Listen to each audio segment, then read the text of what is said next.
और मैं चाहता हूँ, मेरा ये मिशन है लाइफ का कि मैं भारतीयों को उनकी जड़ों से जोड़ूँ, क्योंकि हम वाह! अपनी जड़ों से बिल्कुल डिस्कनेक्टेड हैं। अमेरिका में था, मेरे पास एक पेट था और वो भी साँप था, जबकि ओह माय गॉड!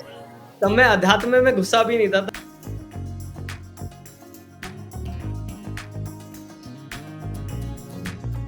पार्टी-वार्टी करते हैं या इन सब से मतलब बिल्कुल ही मुक्ति पा ली है इन सारे शौक से और आदतों कम से, करता हूँ लाइफ़स्टाइल पार्टी, से? कम करता हूँ। कभी-कभार करता हूँ बट कम करता हूँ। न्यूज़ वगैरह देखते हैं? बिल्कुल मैंने भी नहीं। एक्चुअली आप बुरा मत मानना बट मैंने बड़े मीडिया चैनल्स को देखना बंद ही कर दिया है बिकॉज़ आई थिंक मुझे बिग बॉस बताने की आपको ज़रूरत नहीं है। I think you know why. अ,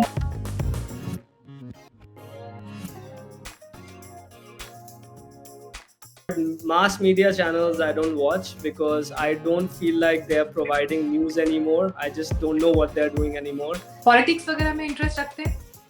अ, मैं मैं काफ़ी एपॉलिटिकल हूँ टू बी ऑनेस्ट। ये क्या पागलपन है? पागल हो गए हो क्या? क्या कर रहे हो ये?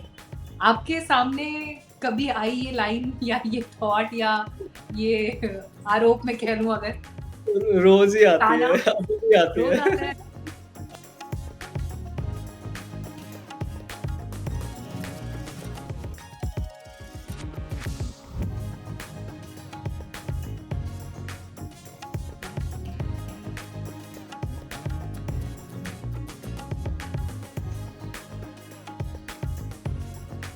नमस्कार, बहुत स्वागत है आपका न्यूज़ बीट्स पर और आज मेरे साथ एक बहुत ही स्पेशल हस्ती इस इंटरव्यू में शामिल है।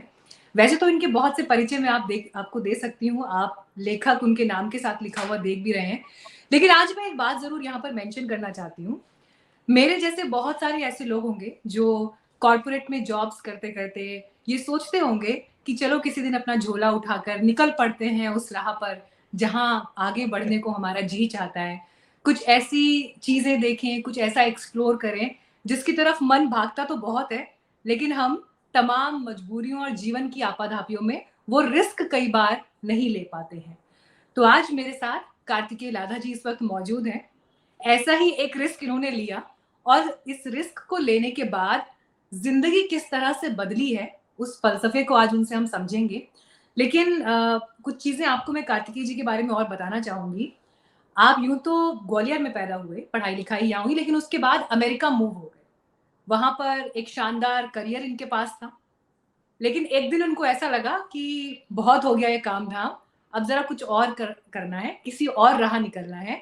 तो आप निकल पड़े अमेज़न के जंगलों की तरफ, पेरू ट्रैवल कर लिया और जब वो सफ़र किया वहाँ पर आदिवासियों के साथ रहे, ट्राइबल्स के साथ रहे, जीवन का वो एक अनुभव है जो आज इस इंटरव्यू में हम एक्सप्लोर करेंगे और उसके बाद आपके अनुभवों पर आधारित किताब साल 2018 में पब्लिश हुई, dream beyond shadows, no ordinary tourist.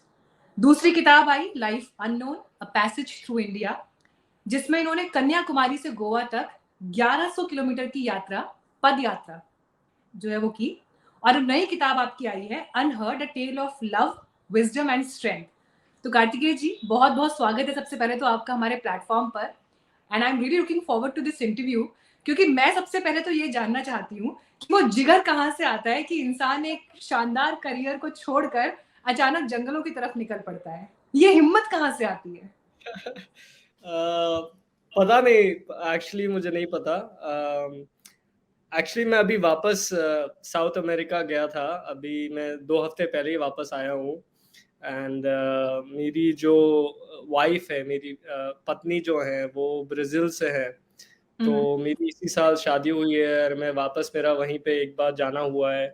तो कहीं न कहीं मेरा आई थिंक कुछ डीप कनेक्शन है साउथ अमेरिका से। तो कुछ मुझे जोड़े रखता है वहाँ से जब भी मैं दूर चला जाता हूँ साउथ अमेरिका से। तो वैसे ही कुछ हुआ था कि एक पुकार कह लो, कॉलिंग कहते हैं जो हम इन अ स्पिरिचुअल वे, वैसी एक मेरे को पुकार सी आई थी।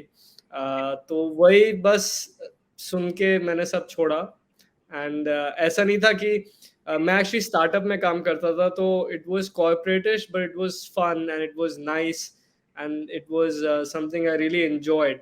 तो ऐसा भी नहीं था कि मैं बहुत मिज़री में था या मैं एन्जॉय नहीं कर रहा था या हुँ, मुझे लग रहा था ऐसा कि मुझे जो कर रहा हूँ वो पसंद नहीं है।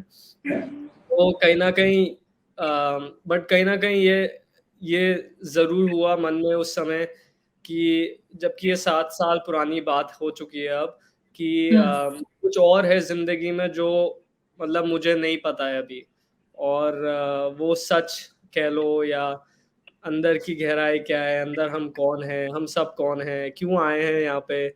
ये सारे जो सवाल उठते हैं, जो हम सबके अंदर उठते हैं, ऐसा नहीं है कि मेरे अंदर ही उठे हैं। बस वो सवाल को एक्सप्लोर करने की आई थिंक मेरे अंदर वो एक्शन लेने की हिम्मत आई और मैंने ज़्यादा सोचा नहीं, मैंने बस कर दिया एंड दर्द तो नहीं, था तो ही। आपने फिर इस केस में आपने अमेज़न के जंगलों का ही रुख क्यों क्यों किया? लोग तो अ, ज्ञान की तलाश में, आध्यात्मिकता की तलाश में भारत भी चले आते हैं, तो गंगा जी के पास चले जाते हैं, उसके बाद मैं वाराणसी चले भारत ही जाते आया हैं। था। तो अमेज़न के बाद मैं भारत ही आया था। आई थिंक अमेज़न से मेरा रिश्ता इसलिए जुड़ा क्योंकि वहाँ पे जो लोग रहते हैं ट्राइबल्स, इंडिजिनस लोग जो रहते हैं, वो अभी भी काफ़ी ऑथेंटिकली अपने कल्चर को प्रिज़र्व कर पाए हैं। हुँ, पौधों की समझ जो सिम्प्लिसिटी ऑफ लाइफ़ है, जो हम समझने की कोशिश करते हैं, वो हज़ारों साल से अभी तक उसको जी पाए हैं और प्रोटेक्ट करते आए हैं। तो कहीं न कहीं वो ऑथेंटिसिटी ने मुझे पुकारा एंड उसके बाद मैं भारत ही आया अध्यात्म के लिए। भारत ही एक प्राचीन देश तो है ही एंड मैं अपने रूट्स को एक्सप्लोर करने भी यहाँ पे वापस आया क्योंकि जब मैं यूएस गया था मैं काफ़ी यंग एज का था, मैं सिर्फ 17 साल का था और जब मैं अभी जैसे हमें बहुत भारतीयों को होता है कि इंडिया से निकलना है, इंडिया से जाना है एंड हुँ, मेरे अंदर भी वो था कि इंडिया अब छोड़ना है, अब हो गया इंडिया में कुछ नहीं है। तो वो फीलिंग चेंज हुई एंड वो अमेज़न में जाकर हुई क्योंकि जब मैं वहाँ पे था, मैंने सिम्प्लिसिटी ऑफ लाइफ़ को एक्सपीरियंस किया। अंदर के कुछ मेरे अंदर बहुत सारी चीज़ें चेंज हुई हुँ। Towards my perception of life like what is reality in in in the sense कि रियलिटी होती क्या है? तो वो प्रश्न उठते हुए वापस मैं भारत ही आया जो आपने मेंशन भी किया है मेरी दूसरी किताब लाइफ अननोन उसमें मैंने भारत के बारे में मेरे ट्रैवल्स को काफ़ी डिटेल में एक्सपीरियंसेस को शेयर किया है।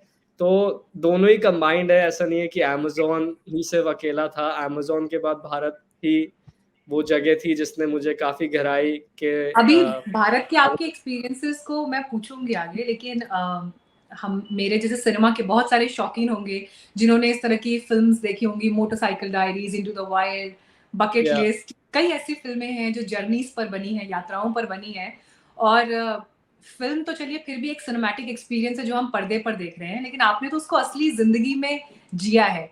मेरे लिए सरप्राइज़िंग ये है जानना कि जब आप अमेज़न के जंगलों का जब हम ज़िक्र करते हैं अ, ये कहने में जितना आसान लग रहा है, आई एम श्योर जीने में उतना आसान नहीं था। धरती के फेफड़े, धरती के लंग्स हम उन जंगलों को कहते हैं कि 40% ऑक्सीजन जो है वो हमें वहाँ से मिलता है। आप जब वहाँ पर निकल गए, वहाँ पर चल दिए, तो ऑफ कोर्स अपनी पहले की ज़िंदगी को पीछे छोड़ा होगा, अपने पहले के जीने के तौर तरीकों को पीछे छोड़ा होगा। कहते हैं ना कि आप जब भीतर से इतने भरे हुए नहीं होंगे, तभी आप और ज़्यादा लेने की स्थिति में और रिसीव कर पाने की स्थिति में होंगे। तो जो ज़िंदगी आपकी अमेरिका में रहते हुए बनी थी, जो स्ट्रक्चर्ड थी, उसको अनलर्न कैसे किया? तो उसको आई उन थिंक सारे स्टैंडर्ड्स को कैसे तोड़ा? ये बहुत अच्छा सवाल है क्योंकि एक्चुअली अनहर्ड का भी यही एक कॉन्सेप्ट मैंने शेयर किया है लोगों के साथ कहानी के माध्यम से कि अध्यात्म को ना हमने बहुत कॉम्प्लिकेट कर दिया है इंडिया में भी बहुत कॉम्प्लिकेट कर दिया है हमने उसको एक रिलीजियस तरीका बना दिया है चीज़ें और बढ़ाने का अपने अंदर ऐसे कपड़े पहनने का ऐसा दिखने का तो हम आध्यात्मिक है मंदिर जाने का मस्जिद जाने का तो हम आध्यात्मिक है वो आध्यात्मिक हो सकता है, मैं ऐसा नहीं कह रहा कि वो नहीं हो सकता, सबका अध्यात्म अलग है। पर मेरे अकॉर्डिंगली अध्यात्म की एक जो मेरी खोज रही वो थी कि अंदर के स्ट्रक्चर्स को तोड़ने की।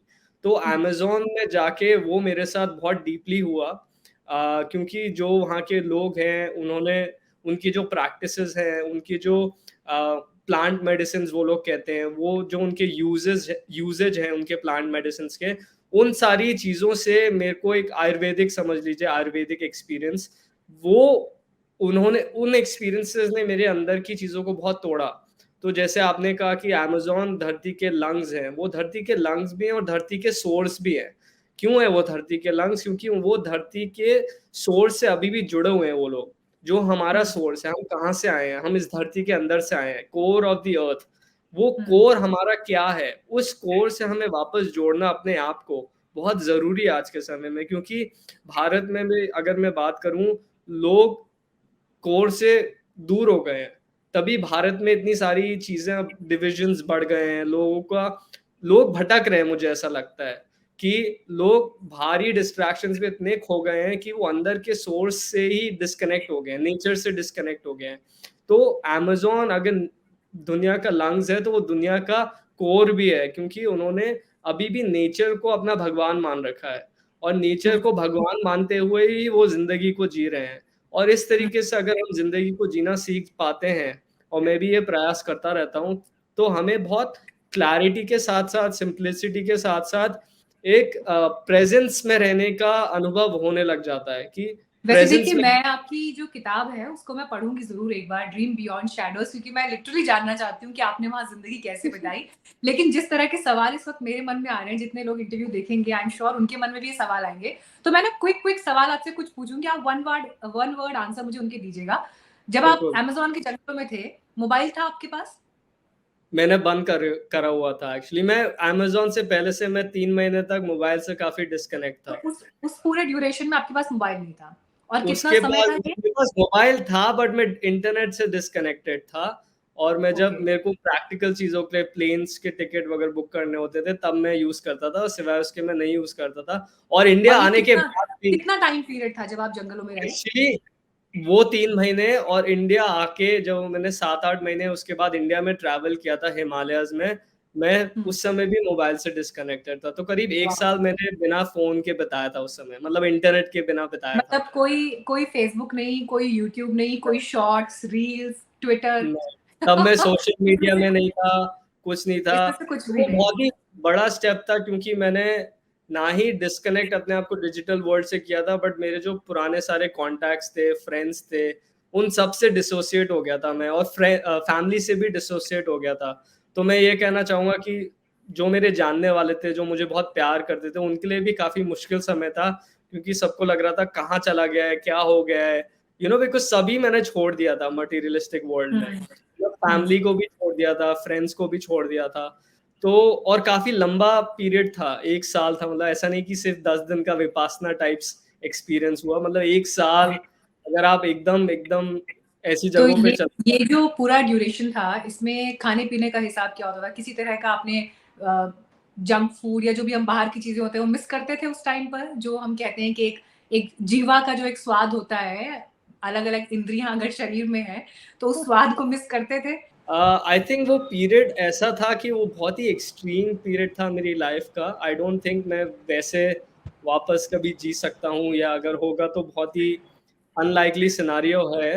वो एक्सट्रीम सिचुएशन इसलिए थी कि मैं सच की राह पे इतनी गहराई में जाने की कोशिश कर रहा था कि मैंने खाना-पीना तो छोड़िए, मैंने पैसा भी छोड़ दिया था, जो कि बहुत ही मुश्किल समय था। तो मैं सेविंग्स के साथ जी रहा था।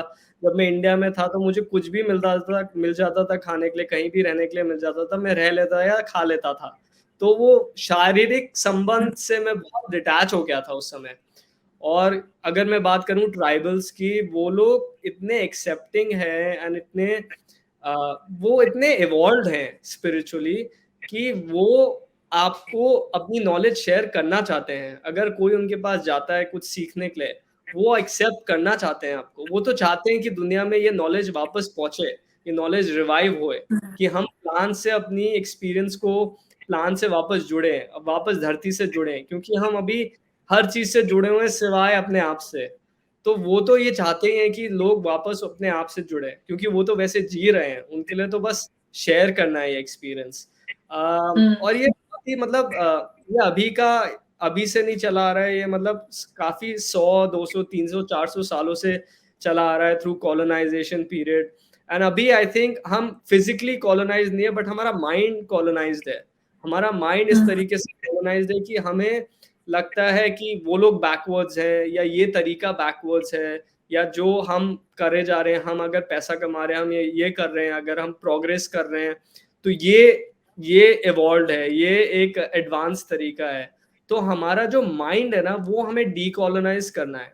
अगर हम भारतीयों की भी मैं बात करूँ, हमारी जो संस्कृति रही है, मैं अध्यात्म की अगर बात करूँ, योगा की अगर बात करूँ, ध्यान की अगर बात करूँ, हमारी संस्कृति हमेशा ज़मीन से, पर्यावरण से जुड़ी हुई रही है। वो हमारी संस्कृति है। अगर कॉलोनाइज़र्स आए, उन्होंने हमारी संस्कृति को भ्रष्ट किया। वो आज भी भ्रष्ट है, वो अब हम खुद भ्रष्ट कर रहे हैं। हम ही नहीं समझ पा रहे हैं हमारी संस्कृति क्या है, हमें नहीं पता कि हमारा अध्यात्म है क्या? तो वो जुड़ाव हमारा भी खत्म हो गया है अब। अगर मैं इंडिया की बात करूँ, मैंने इतना इंडिया ट्रैवल किया है, जो लोगों का खुद से जुड़ाव है वो खत्म हो गया है और अध्यात्म से जुड़ाव एक रिलिजियस ऑफरिंग की तरह बन गया है। क्रिया कर्मों में लोग भटके हुए हैं, दिखावे में लोग भटके हुए हैं, क्या कपड़े पहने ये भटके हुए हैं, कैसे हम दिखें आध्यात्मिक ये भटके हुए हैं। बट जो असली अध्यात्म है, जो अपने अंदर का सच है, उसको जानते हुए वो प्रैक्टिकल लाइफ में लाना, उसमें हम कहीं न कहीं उलझे हुए हैं। तो ये मुझे लगता है because of them tribals, because they have been practicing this for thousands of years, और वो थाउज़ेंड्स ऑफ ईयर्स से कॉलोनाइज़ नहीं हो पाए, वो अपने आप को डिफेंड करते रहे, प्रोटेक्ट करते रहे अपने कल्चर को। कहीं न कहीं वो ऑथेंटिसिटी उन्होंने मेंटेन कर रखी है। तो वो ऑथेंटिसिटी अभी भारत में वापस जागरूकता होनी शुरू हुई है और मैं चाहता हूँ, मेरा ये मिशन है लाइफ़ का कि मैं भारतीयों को उनकी जड़ों से जोड़ूँ। क्योंकि हम वाह! अपनी जड़ से बिल्कुल, मतलब बिल्कुल डिस्कनेक्टेड हैं। हमें पता ही नहीं है कि आप हमारी अभी लाइफ की जिस एज में हैं, लाइफ की जिस स्टेज में हैं, ऐसे वक़्त में इस तरह की बातें आपसे सुनना वाक़ई एक बड़ी उम्मीद देता है कि चलिए कोई हटकर कुछ अलग सोचने पर और करने पर बिलीव करता है। और आपकी बातों से मैं जितना आपके व्यक्तित्व को पढ़ पा रही हूँ, मुझे ऐसा लगता है कि स्पिरिचुअलिटी आपके भीतर उसकी एक लॉ इस वक़्त जल रही है जिसको आप अलग-अलग जगहों पर एक्सप्लोर कर रहे हैं। और अपने लेखन के ज़रिए, अपने एक्सप्रेशन के ज़रिए आप उसे लोगों तक कहीं न कहीं पहुँचाना भी चाहते हैं। तो आपकी जो पहली 2 किताबें हैं, वो तो आपकी जर्नीज़ से इंस्पायर्ड हैं, लेकिन जो आपकी अभी नई किताब अनहर्ड आई है, tale of love, wisdom and strength, तो ये फ़िक्शन है या फिर इसमें आपने स्पिरिचुअलिटी को जिस तरह से एक्सप्लोर किया या जो आपकी लाइफ़ एक्सपीरियंसेस हैं, उन्हीं को आपने कहानी की शक्ल दी है? ये एक फ़िक्शनल कहानी है, मैंने इसमें कैरेक्टर्स बनाए हैं, ये मेरी कहानी नहीं है। ऑफ़ कोर्स हुँ, मेरे एक्सपीरियंसेस से इन्फ्लुएंस्ड है ये कहानी, हर लेखक की कहीं न कहीं उसमें आवाज़ आ ही जाती है।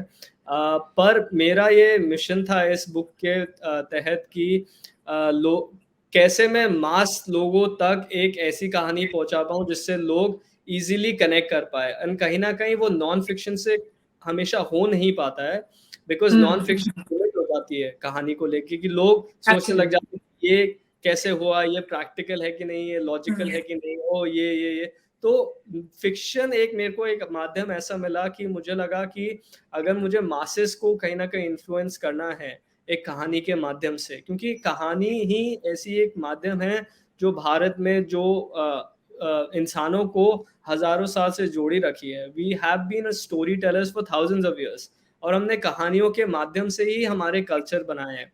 तो कहानी जो स्टोरी टेलिंग का क्राफ्ट है, वो बहुत ही पावरफुल क्राफ्ट है। और अगर हम ऐसी कहानी बना पाते हैं जिनके इंटेंशंस बहुत प्योर हैं और जो लोगों को एक बहुत सही मैसेज दे पाती है, जो कि वो अपनी लाइफ में इनकॉर्पोरेट कर पाते हैं और अपनी लाइफ चेंज कर पाते हैं, वो ही मेरा इंटेंशन था अनहर्ट से। और वो अब हम पूरा करने लगे हैं जैसे-जैसे अनहर्ट पहुँचती जा रही है लोगों के पास। क्योंकि हुँ। लोगों को कहीं न कहीं, हमें हमारा प्रयास बस इतना है कि हम लोगों को कहीं न कहीं एक स्पार्क दे पाएँ, एक ज्वाला दे पाएँ, एक ट्रिगर कर पाएँ। वो अगर हम एक कहानी के माध्यम से कर सकते हैं, तो वो लोगों को फिर उनकी राह पे ले जाएगा, क्योंकि सबकी राह अलग है। मैं तो अगर ये आप कहूँ, तो जी, आप अपने अनुभवों को किताब में उतार रहे हैं, लिख रहे हैं। अभी तक 2 इस सवाल में 2 बातें हैं जो मैं पूछना चाहती हूँ। एक तो ये कि जो भी अभी तक का आपका रिटन कंटेंट जितना रहा है, जो पब्लिश हुआ है, उस पर अभी तक सबसे अच्छा फीडबैक जिसने आपके दिल को, आपकी आत्मा को छुआ हो, वो क्या है?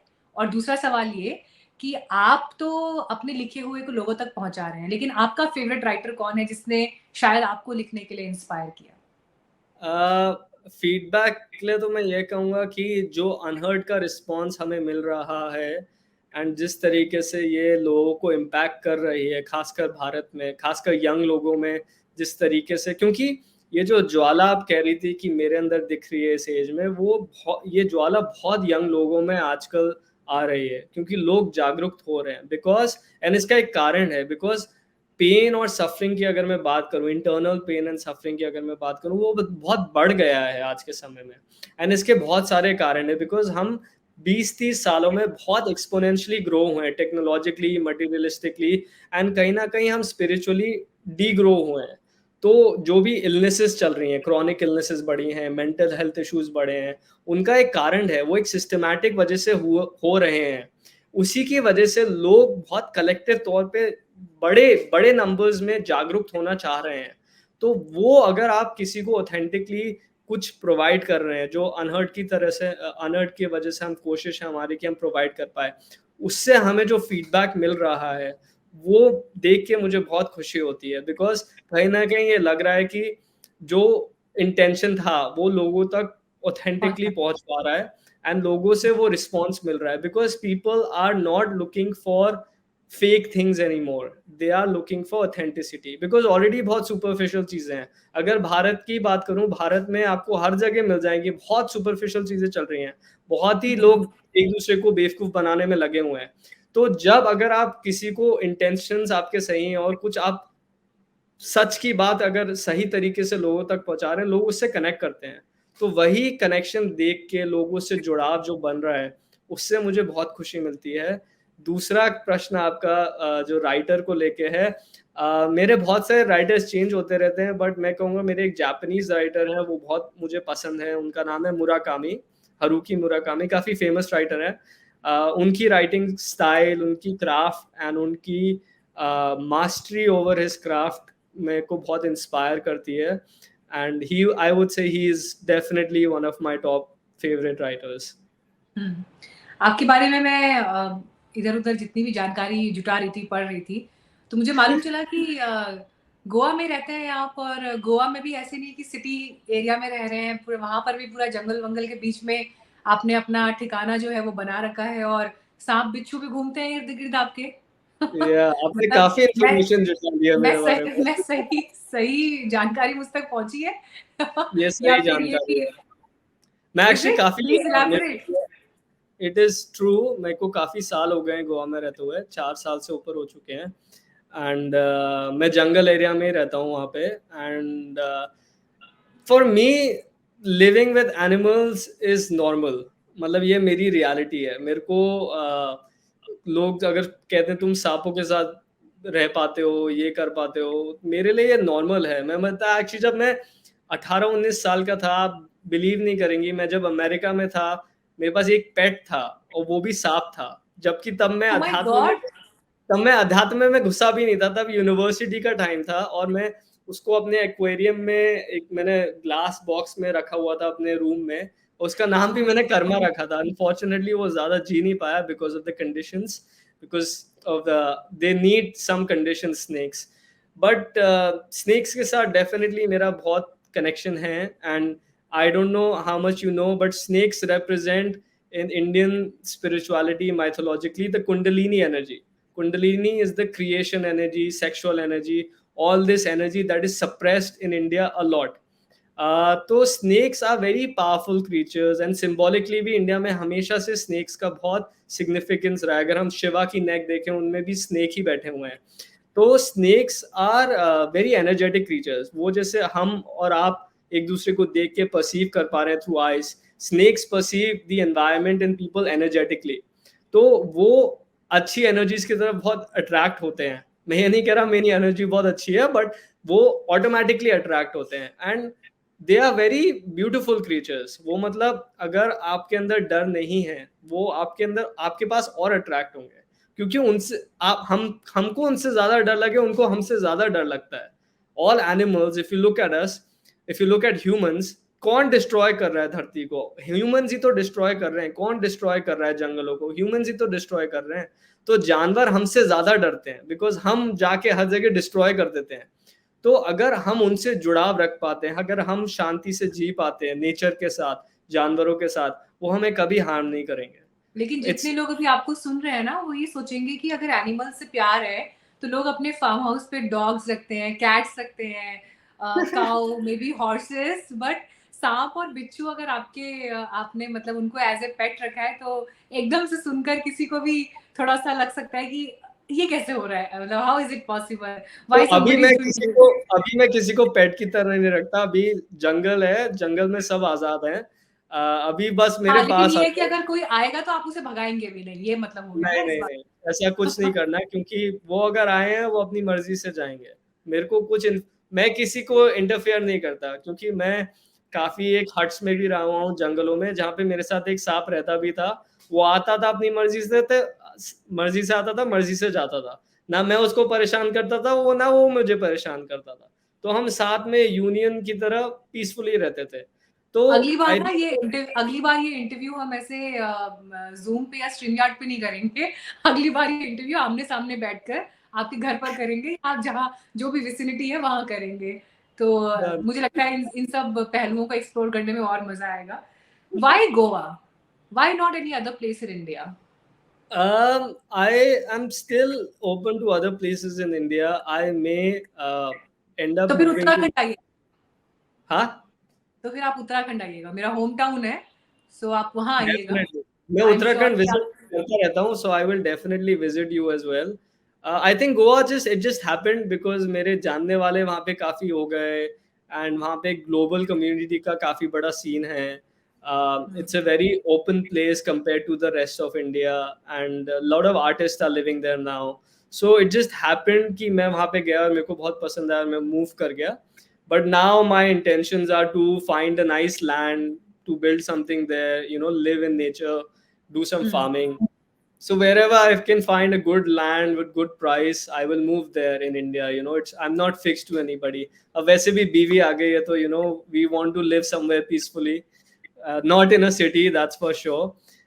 So that is the intention. Till then, we are in Goa, because I already have a base there. My setup is there. I party have party people. वार्टी पार्टी वार्टी करते हैं, या इन सब से मतलब बिल्कुल ही मुक्ति पाली है, इन सारे शौक से और आदतों कम से, करता हूँ लाइफस्टाइल से? पार्टी, कम करता हूँ, कभी कभार करता हूँ, बट कम करता हूँ। Even though I live in Goa, I live in that, there is a party scene in Goa, as you know, a lot, but मैं कम करता हूँ। यस। न्यूज वगैरह देखते हैं? बिल्कुल मैंने भी नहीं। एक्चुअली, आप बुरा मत मानना, बट मैंने बड़े मीडिया चैनल को तो देखना बंद ही कर दिया है, बिकॉज आई थिंक मुझे बिग बॉस बताने की आपको जरूरत नहीं है। I think you know why, but मैं देखता हूँ तो there is no news consumption at all, मतलब चलिए चैनल्स नहीं देखते, लेकिन अखबार वगैरह, मैगजीन वगैरह पढ़ते हैं, न्यूज मैगजीन, पेपर? मैं डिजिटल प्लेटफॉर्म्स पे इंडिपेंडेंट जर्नलिस्ट को सुनता हूँ और देखता हूँ, बट वो भी time to time, not regularly. But mass media channels I don't watch, because I don't feel like they're providing news anymore. I just don't know what they're doing anymore. So I try to find my information directly from sources, okay. if I want information, because आज के हम एक ऐसी सदी में जी रहे हैं जो कि एक इंफॉर्मेशन एज है, और सही इंफॉर्मेशन क्या है वो जानना बहुत मुश्किल हो गया है, क्योंकि misinformation and false information and propaganda, all sides, not just one side, have increase so much कि सही तरीके से फिल्ट्रेशन करना माइंड के लिए बहुत मुश्किल हो गया है. एंड ये आई थिंक आज के टाइम का बहुत बड़ा एक इशू है, मतलब बहुत मेजर, जो कि यंग लोगों को बहुत मेंटली भी इम्पैक्ट कर रहा है, because young minds are more easily malleable. अगर आप उनको कुछ इन्फॉर्मेशन दे दोगे और वो सही इन्फॉर्मेशन नहीं है, वो बहुत इजीली स्टैंड भी ले सकते हैं उसके बेसिस पे. तो सही तरीके से इंफॉर्मेशन लोगों तक पहुंचाना एक बहुत बड़ा, आई थिंक इस समय का एक बहुत बड़ा इशू है, मेरे हिसाब चैलेंज, से बहुत बड़ा इशू है. That is true. पॉलिटिक्स वगैरह में इंटरेस्ट रखते हैं? मैं काफी ए पॉलिटिकल हूँ, टू बी ऑनेस्ट. मेरे पॉलिटिकल व्यूज हैं. हम तो आई न्यूज हैव. सर्कल में ना मजाक में अब ये कहते हैं कि कम से कम साल 2014 के बाद अब कोई भी व्यक्ति ऐसा नहीं है जो ए पॉलिटिकल रह गया है। 2014 के बाद पॉलिटिकल डिस्कशंस जो है वो ड्राइंग रूम से लेकर बेडरूम और डाइवोर्स तक के रीजन बन जाए, अगर पॉलिटिकल आइडियोलॉजीज और पॉलिटिकल आई नो थॉट्स अगर आई अलग नो है तो। I think it's very sad actually. I mean, I try to be.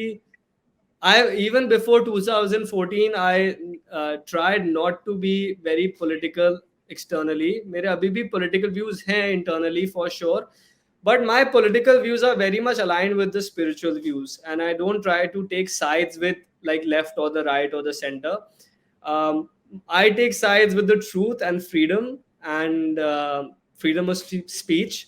I think Bharat में या किसी भी देश में जहाँ भी मैं रहना चाहूँगा, मैं ये प्रेफर करूँगा कि वो देश freedom of speech and freedom of being लोगों को एंड टॉलरेंस बहुत हाई होना चाहिए, बिकॉज जिस समय वो होना बंद हो जाता है किसी भी देश में या किसी भी सोसाइटी में, कहीं ना कहीं क्रिएटिविटी खत्म होने लग जाती है और क्रिएटिविटी सप्रेस होने लग जाती है, क्योंकि हमें लोगों को खुले विचार रखने का और उनको एक्सप्रेस करने का पूरा फ्रीडम देना चाहिए, और हमें खुद इतना डेवलप होना चाहिए कि अगर आपके विचार मेरे से अलग हैं और मेरे को आपके विचार पसंद नहीं है, पर वो मेरे और आपके बीच के रिलेशनशिप को अफेक्ट नहीं करना चाहिए।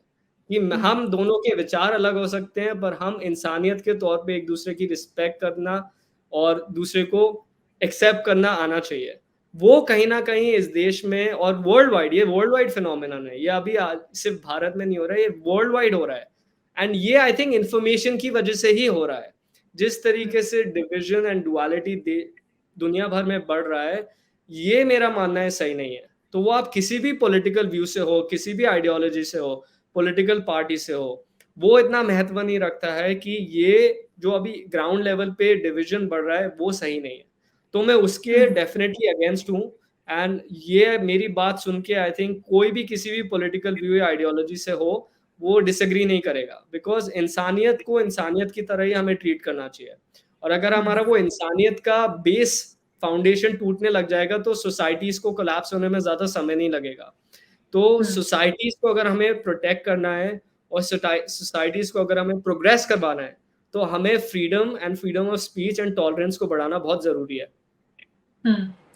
बड़ी इंटरेस्टिंग बातें आपने इस सवाल के जवाब में कहीं, जो एक्चुअली इस तरह के थॉट प्रोसेस हैं जिससे शायद कोई अगर बहुत ज्यादा ध्यान देकर ना भी सोच रहा हो तो चाहे अनजाने में कम से कम वो बातें किसी ना किसी रूप में हम सबके सामने आ ही रही हैं। और अच्छी बात है अगर इन चैलेंजेस को एक्नॉलेज आज की तारीख में किया जा रहा है। एक बात मैं और जरूर पूछूंगी आपसे आपकी पर्सनल लाइफ को लेकर, एक्चुअली पहले ही पूछना था फिर मैं भूल गई पूछना ये चीज।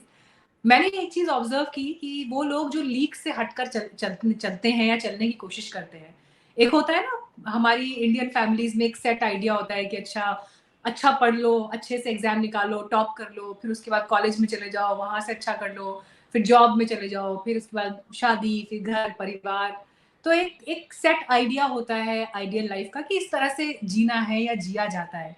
लेकिन वो सब छोड़ छाड़ कर इंसान चल दे और वो जंगलों में पहुंच जाए, आदिवासियों के बीच में, ट्राइबल्स के बीच में रहना शुरू कर दे, सबसे डिस्कनेक्ट हो जाए, फिर पदयात्रा शुरू कर दी कन्याकुमारी से लेकर ये गोवा तक की।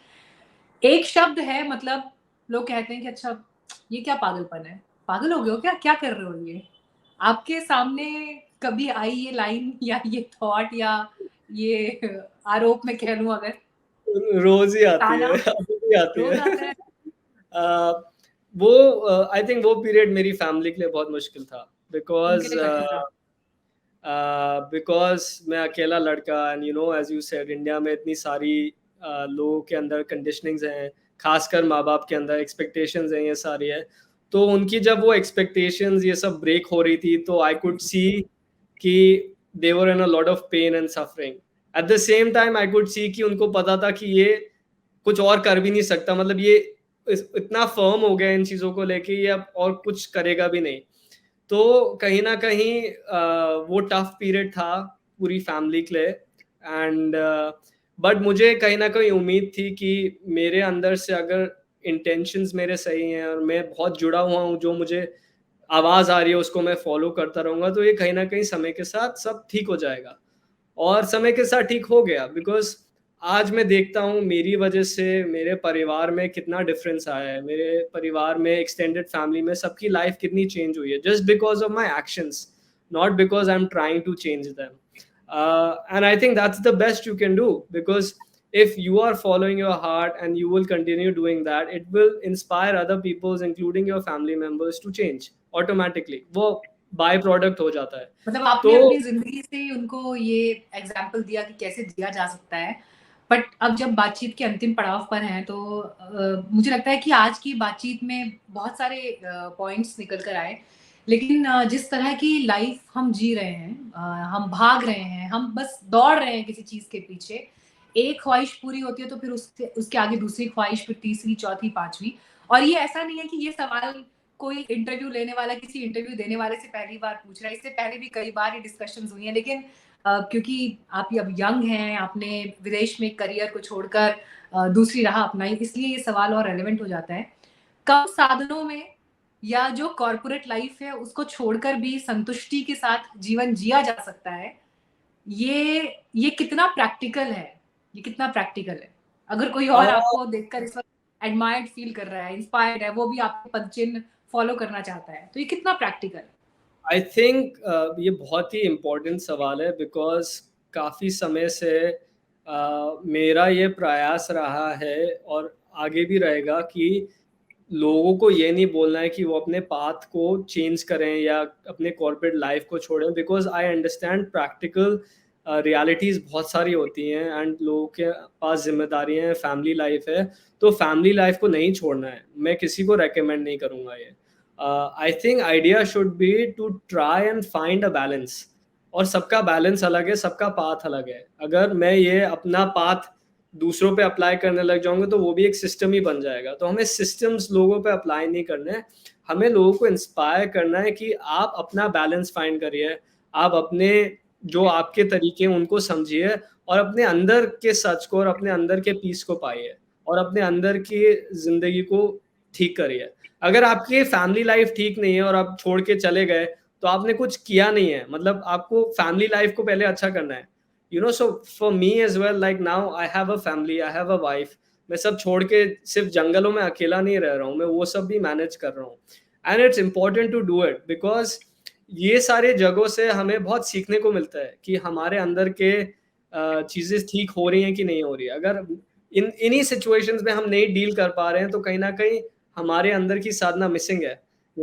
सो मैं किसी को रेकमेंड नहीं करूंगा कि वो ये सब छोड़े या करे या कहीं जाए. ऑफ कोर्स अगर उनके अंदर की सच को जानने की उनकी ले जा रही है उनको कहीं पे, उनको जाना चाहिए. But I think everybody should listen to their own calling. आप अपने कॉलिंग से जुड़िए, आप अपने अंदर के लव, विजडम एंड स्ट्रेंथ को पाइए. एंड ये अनहर्ट का भी मैसेज है. ये मैसेज ये नहीं है कि आप सब छोड़ छाड़ के चले जाइए और आपको कुछ मिल जाएगा. ऐसा जरूरी नहीं है. हो सकता है किसी के लिए उनका सच घर में हो सकता है किसी के लिए उनका सच हाउसवाइफ बनने में हो सकता है किसी के लिए उनका सच टीवी एंकर बनने में हो. सो आप सब अपना सच पाइए, जो आप कर रहे हैं वो करते रहिए. उसी के दौरान ये सच पाइए, धीरे धीरे शुरू करिए. एकदम से सब छोड़ छाड़ने की जरूरत नहीं है, वो सबको करने की जरूरत नहीं होती है. तो that is the I think that is more practical and it's workable. ऐसा नहीं है कि लोगों को ये वर्क नहीं करता, it works. So I think the idea should be to start and not take a reaction approach, but to take a more progressive, responsive approach. बड़े सुंदर तरीके से आपने अपने शब्दों में इस पूरे थॉट को यहाँ पर हमारे दर्शकों के लिए भी और जितने लोग हमें देखेंगे उनको एक्सप्लेन किया. मेरी तरफ से बहुत शुभकामनाएं आपको, आपकी नई किताब के लिए भी और आगे भी जो भी आपके फ्यूचर प्लान्स हैं. आई एम श्योर कि हम आपको आगे बढ़ते हुए और बहुत सारी लाइफ्स को इंस्पायर करते हुए आगे भी देखते रहेंगे. और गोवा का इंटरव्यू हमारा फिक्स है. नेक्स्ट टाइम सांप और बिच्छुओं के बीच में इंटरव्यू होगा. Let's see what comes out. Thank you so much. पता नहीं आपको पता चल जाएगा कि कितना आपके अंदर डर है. देखिए मैं तो उत्तराखंड से हूँ और हमारा जो मतलब ट्रेडिशनल बिलीव्स है, तो हमारे तो कुल देवता है नागराज. हम उन्हें नागराज कहते हैं और वहाँ की पहाड़ी भाषा में नागरजा बोलते हैं. तो हमारे तो कुल देवता पौड़ी गढ़वाल से. Okay, Garhwal area no. जी जी. तो हमारे वहाँ तो रहा हूँ गढ़वाल एरिया के. अरे वाह. तो नेक्स्ट टाइम अब आप मेरे साथ आइएगा तो मैं आपको और जो बिल्कुल वहाँ के रिमोट एरियाज हैं और जहाँ पर पहाड़ी कल्चर और वहाँ के जो सेंटिमेंट्स और वहाँ के जो ट्रेडिशंस हैं उनको बखूबी दिखाऊंगी. You will find Yeah, many more such beautiful things and concepts, I'm sure. So मैं yeah. सरप्राइज नहीं थी जब मैंने सांपों और बिच्छुओं की बात सुनी, लेकिन बहुत सारे लोग जो पहली बार सुन रहे होंगे शायद हो सकता है उनको डिफरेंट लगे, लेकिन प्रकृति के साथ जीना पहाड़ के लोगों से बेहतर कौन जान सकता है, ये मैं I हमेशा कहती absolutely हूँ. agree. I हाँ जी. absolutely agree. Thank you thank so you. much, Meenakshi. Thank you. All the very best. Thank you. Thank you. Same to you.